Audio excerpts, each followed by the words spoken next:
There is one force on earth more powerful than talent, more decisive than circumstance, and more creative than time itself. A single force that shapes empires, builds fortunes, and determines the destiny of every man and woman who has ever dared to dream. That force is thought. But not every thought creates results. Only one kind does. The thought that you believe with such intensity that reality has no choice but to obey it. Stop for a moment and let that sink in. Every result in your life, your success, your struggle, your wealth, your relationships, your confidence, all of it is the harvest of a single seed planted in your mind. And the truth most people never see is that their results are not created by circumstance, effort, or luck.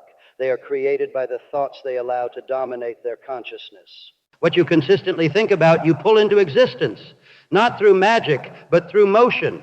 Thought directs your focus. Focus dictates your emotion. Emotion drives your action, and action writes your results. Every outcome begins as an invisible picture in your mind, a fragment of belief painted into existence through persistence. The tragedy is that most people never understand this simple formula. They let their minds become factories of accidental thoughts. They think about what they fear instead of what they desire. They think about their lack instead of their abundance. They think about problems longer than they think about purpose. And then they look at their life and wonder, why does nothing change? Nothing changes because their thoughts never change. Understand this. Your mind is the original creator, and your life is its loyal servant. It will forever organize your actions to reflect your dominant thought, whether that thought serves you or destroys you. Hard work has power, yes, but thought is what gives work direction. Effort without direction is movement without creation. Thousands of people spend their lives working hard in the wrong direction because their thoughts never gave their effort a target.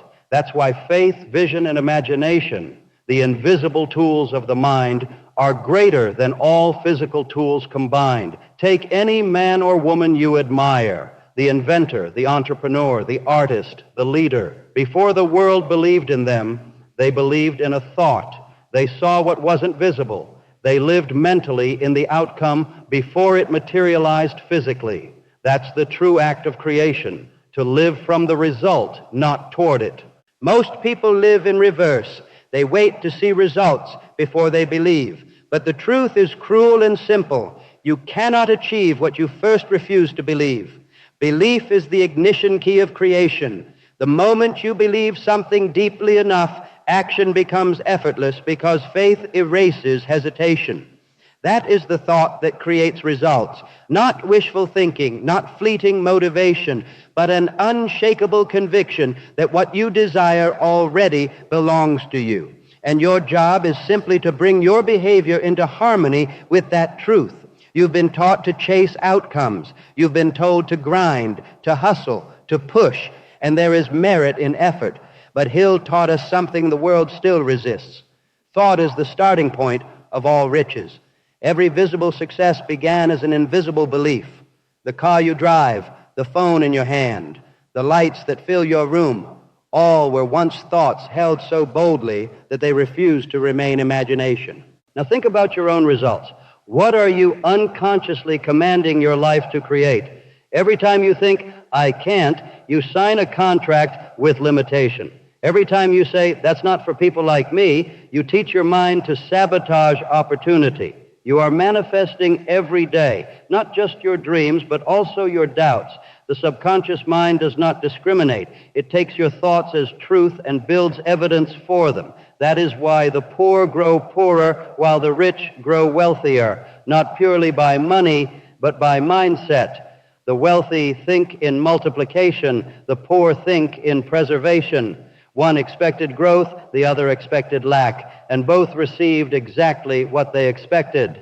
You must ask yourself a sobering question. What do my results say about my dominant thoughts? Because results never lie. They reveal their source with brutal honesty.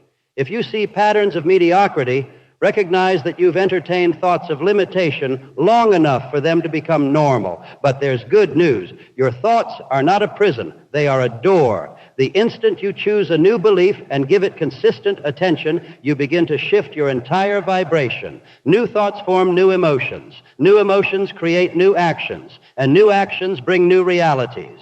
You cannot remain the same once your thinking evolves. A single decision to hold a powerful thought with persistence can rewrite your entire identity. Pictures of failure dissolve. The brain begins to seek opportunity instead of danger. You start to notice ideas that were invisible before. You overhear the right conversation, meet the right people, sense the right timing, and it all feels like luck. But it isn't luck, it's alignment. Let me show you something profound. The universe responds not to what you want, but to what you believe.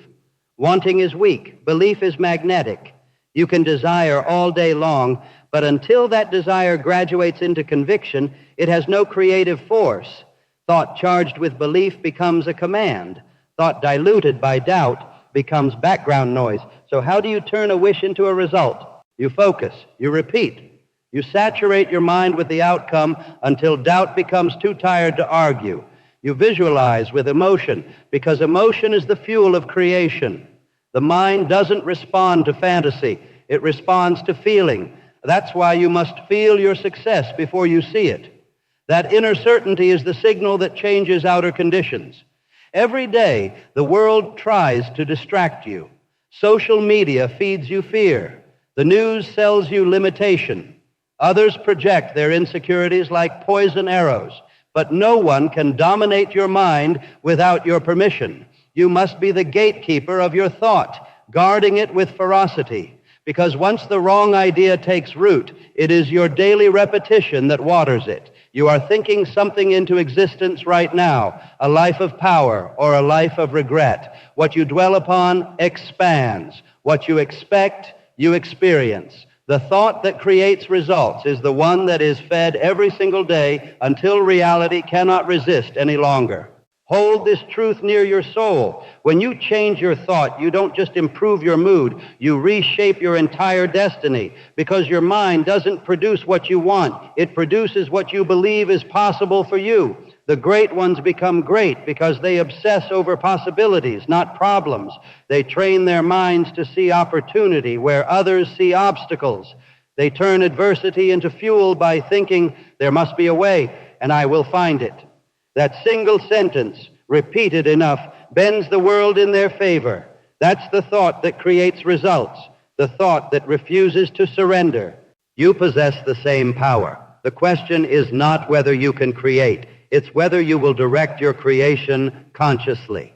Wake up each day and decide what your mind will dwell on. Decide your thought and you decide your future. Think strength, think purpose, think wealth, think progress, and then act as if those thoughts were already your reality, because in truth, they already are.